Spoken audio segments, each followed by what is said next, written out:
হাজলে মজলি আসসালামু আলাইকুম ভাইরা।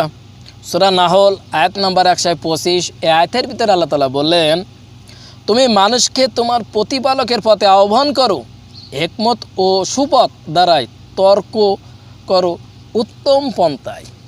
আল্লাহ তাআলা বললেন এইখানে হিকমতের সাথে তুমি মানুষকে আল্লাহ তাআলার রাস্তায় নিয়ে এসো, তাদের সাথে তর্ক এমনভাবে করবে যে কোরআন হাদিসের আলোকে যেন হয়, ওই মানুষটি যেন রেগে না যায়, ওই মানুষটি যেন তোমার প্রতি ভালোবাসা আসে।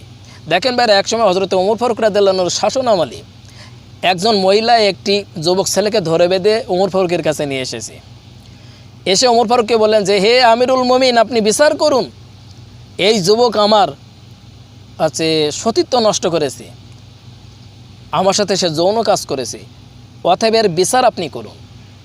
ওমর ফারুক রাদিয়াল্লাহু আনহু এই ছেলেটির দিক তাকিয়ে, এই বালকের দিক তাকিয়ে বললেন, না, এই বালকটি এই কাজ করতে পারে না। বললেন, কি বলো?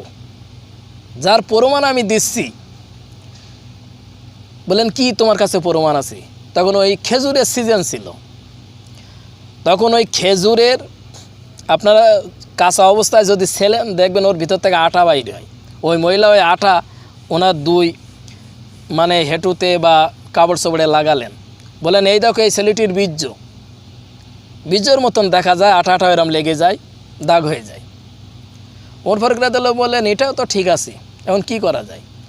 তারপর উনি চিন্তায় ব্যস্ত হয়ে গেলেন। কি রে, আমার মন বলছে যে এই ছেলেটি কখনো যৌন কাজ করে নাই, অথচ এই মহিলা বলছে যৌন কাজ করেছে, এখন আমি কি করি? ওই সময় হযরত আলী রাদিয়াল্লাহু আনহু আসলেন, এসে বললেন, ভাই ওমর, কিসে তোমাকে এত চিন্তিত করছে? বলেন, এই মহিলাটি বলছে যে এই ছেলেটি নাকি ওনার সাথে যৌন কাজ করেছে, এখন বিচার চাই, এখন ওই বিচারটা করব কীভাবে? তো বললেন, কেন? বলে, এই ছেলেটির দিকে আমি যতবার তাকাচ্ছি আমার মন বলছে যে এই ছেলেটি যৌন কাজ করে নাই। আলী রাদিয়াল্লাহু আনহু বললেন, ঠিক আছে, আচ্ছা একটা তলোয়ার নিয়ে এসো আর গরম পানি নিয়ে এসো, তারপর আমি বিচার করতেছি।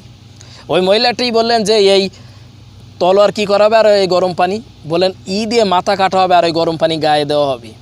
সাথে সাথে ওই মহিলাটি বললেন যে, ওমর ফারুক রাদিয়াল্লাহু আনহুকে বললেন যে, আমিরুল মুমিন, এই ছেলেটি যৌন কাজ করে নাই, আমি মিথ্যা কথা বলেছি। বললেন, কেন? বলেন, এই ছেলেটিকে আমি অনেক দিন ধরে ভালোবাসি, এই ছেলেটিকে বারবার আমি আমার কাছে আসার জন্য বলি, তা কিন্তু এই ছেলেটা আসে না, আমাকে সে গ্রহণ করে না। এই জন্য আমি এমন একটা পথ অবলম্বন করেছি যে এই ছেলেটিকে যদি এইভাবে আপনার কাছে নিয়ে আসতে পারি তাহলে আপনি তাকে বিয়ে করিয়ে দিবেন, এই জন্য আমি তাকে নিয়ে এসেছি। অতএব আমি এখন আর অন্যায় কাজে যাব না, আপনি আমাকে মুসলিম বানিয়ে দেন। ওমর ফারুক রাদিয়াল্লাহু আনহুর সাথে ওমর ফারুক রাদিয়াল্লাহু আনহুর কাছে এই কথা বলার পরে ওমর ফারুক রাদিয়াল্লাহু আনহু তাকে কালিমা পড়িয়ে দিলেন, মুসলিম বানিয়ে দিলেন। ওমর ফারুক রাদিয়াল্লাহু আনহু বললেন, এইবার তুমি ছেলেটিকে গ্রহণ করতে পারো, বিবাহ করতে পারো।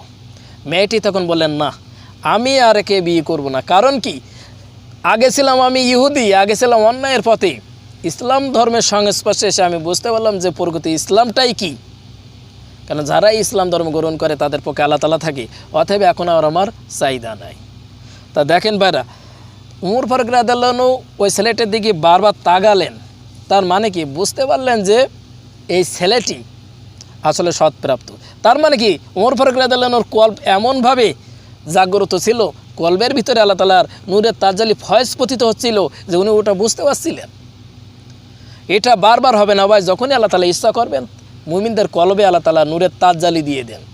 দেখেন ভাইরা, হযরত আবু হানিফা রাহমাতুল্লাহ আলাইহি এক সময় এক যুবককে বলেছিল যে, এই যুবকের নাম, তোমার নাম কি?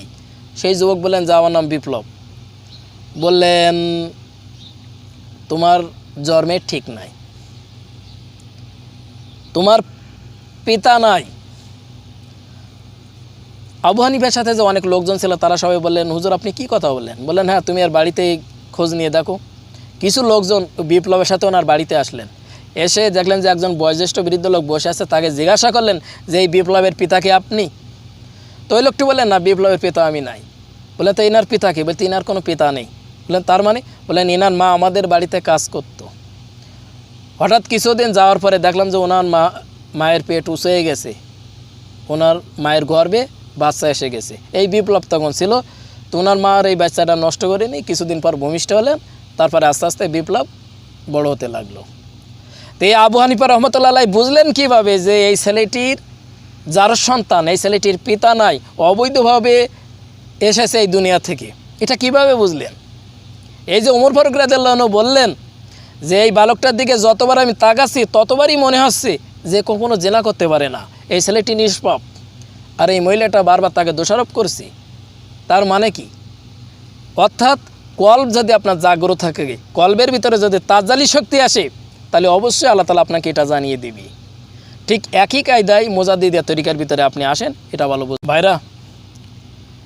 এক সময় একজন মুসা নবীকে বললেন যে মুসা নবী, তুমি একটু আল্লাহ তাআলার কাছে জিজ্ঞাসা করবে যে বিপদ আসার আগে যেন আল্লাহ তাআলা আমাকে জানিয়ে দেয়, আমি তার থেকে ইবাদত হব। মুসা নবী বলেন এমনটি হয় না, বিপদ এবং সুখ দুইটা পর্যায়ক্রমে আসে, যার কারণে একটি মানুষ সে সুখ শান্তির ভালো বসবাস স্থাপন করতে পারে।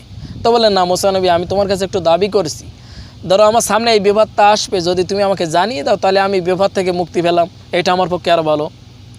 এই কথা বারবার বলার কারণে মুসা আলাইহিস সালাম বললেন ঠিক আছে। উনি আল্লাহ তাআলার কাছে জিজ্ঞাসা করলেন যে আল্লাহ গো, ওই লোকটি বলল যে বিপদ আপদ থেকে আসার আগে যে যেন সে মুক্তি পায়। আল্লাহ তাআলা বললেন ঠিক আছে, বলবা যে তো শুক্রবারের দিনকে তার একটি বড় হালের গরু মারা যাবে। মুসা আলাইহিস সালাম এসে ওই লোকটিকে বললেন যে হে পথিক, আপনার শুক্রবারের দিন বড় একটা হালের গরু মারা যাবে।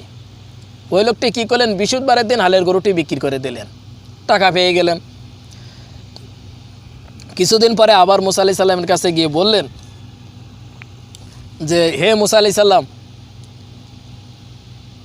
তুমি যে কথা বলেছিলে শুক্রবারে গরু মারা যাবে, তার আগে আমি গরুটি বৃহস্পতিবারে বিক্রি করে দিয়েছি, অথবা আমার কোনো আর লোকসান হয়নি, ক্ষতি হয়নি, আমি ইবাদত হয়েছি। বরং এরপরে কী ধরনের বিপদ আসবে তুমি কি একটু আমাকে জানাবে? মুসা আলাইহিস সালাম আল্লাহ তাআলার কাছে আবার জিজ্ঞাসা করলেন। আল্লাহ তাআলা বললেন যে তার সোনা গয়না মঙ্গলবারের দিন অথবা অমুক দিন এটা চুরি হয়ে যাবে।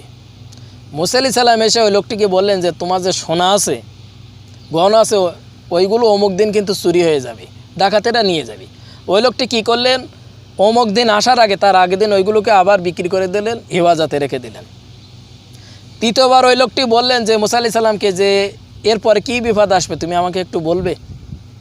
উনি আল্লাহ তাআলার কাছে মুসা আলাইহিস সালাম আল্লাহ তাআলার কাছে জিজ্ঞাসা করলেন, আল্লাহ গো, এই লোকটির এবার কী বিপদ আসবে? ওই লোক আল্লাহ তাআলা বললেন যে ওই লোকটির এবার মৃত্যু হবে। মুসা আলাইহিস সালাম এসে ওই লোকটিকে জিজ্ঞাসা করলেন যে কী হবে এবার? তো বললেন তোমার এবার মৃত্যু হবে অমুক দিন। বললেন মুসা আলাইহিস সালামের বললেন তাহলে আমি মৃত্যু থেকে কীভাবে হেফাজত পাবো? বলেন আর পাবে না। আগের যেগুলো ছিল ওইগুলো তোমার বিপদ আপদ থেকে দূর করার জন্য আল্লাহ তাআলা ওইগুলো ব্যবস্থা করেছিল, কিন্তু তুমি ওইগুলো বুদ্ধি করে চালাকি করে বিদায় করেছো। এখন তোমার মৃত্যু তুমি নিজেই তার জন্য দায়ী, তুমি সরাতে পারবে না। তা দেখেন ভাইরা, যারা আল্লাহ তাআলার রাস্তায় থাকে তারা কখনো মৃত্যুকে পরোয়া করে না, তারা তো ইমানদার, তারা আল্লাহ তাআলাকে ভালোবাসে। তাহলে কি আপনিও আল্লাহ তাআলাকে ভালোবাসতে পারেন না? আল্লাহ তাআলাকে ভালোবাসার কারণে আল্লাহ তাআলা যদি মৃত্যু দেয় তা আলহামদুলিল্লাহ। আল্লাহ তাআলাকে ভালোবাসার জন্য আল্লাহ তাআলা যদি আমাদের দোজখে দেয় তাতেও আলহামদুলিল্লাহ, আমাদের কোনো সুখ দুঃখ নাই। বিশেষ করে যারা নফসের প্রতি জিয়াদ করে, সবচেয়ে বড় জিয়াদ হচ্ছে নফসের প্রতি জিয়াদ করা। আপনার কুপরবর্তী যে নফস যে খারাপ কাজের উস্কানি দেয় তার প্রতি জিয়াদ করে, এটা হচ্ছে আপনার সবচেয়ে বড় জিয়াদ। এটা বাদ দিয়ে আপনি বিভিন্ন বাহ্য কাজের সাথে আপনি জড়িত আছেন, এগুলোকে আপনাকে মুক্তি দিতে পারবে? কখনো সম্ভব নয়। যদি আপনি নফসে না থেকে বিবেক তৈরি করতে পারেন তাহলে আপনার অবশ্যই সত্য এবং মৃত্যু যাচাই করার ক্ষমতা আল্লাহ তাআলা আপনাকে দান করবে। আসসালামু আলাইকুম।